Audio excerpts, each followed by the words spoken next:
Sveiki. Pastarąsias 2 savaitės turėjau net keletą konsultacijų apie periodonto ligą arba konkrečiai šaknų recesijas, dantenų recesijas. Ir kodėl noriu daugiau apie jas papasakoti, todėl kad ir pacientai, ir būna netgi ir kolegos gydytojai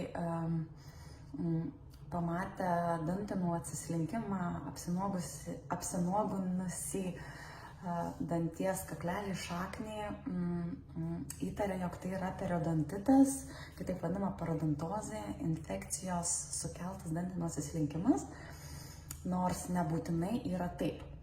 Taip, dantenų atsislinkimas gali būti periodontito vėlyvas požymis, bet taip pat dantenų recesija gali būti kaip atskiras simptomas arba dantenų būklė jūsų burnoje.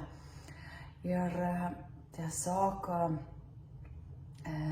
nėra dažnai taip blogai, kaip yra galvojama.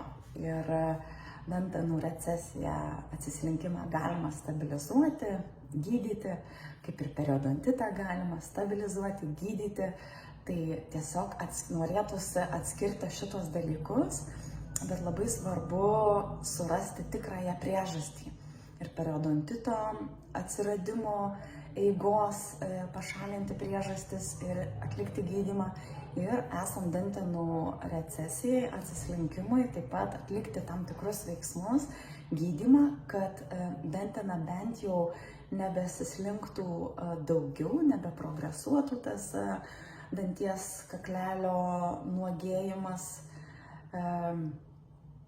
arba pataisyti visiškai situaciją, kad nebebūtų tos problemos ir situacijos. Tai tiek trumpai apie šių savaičių konsultaciją.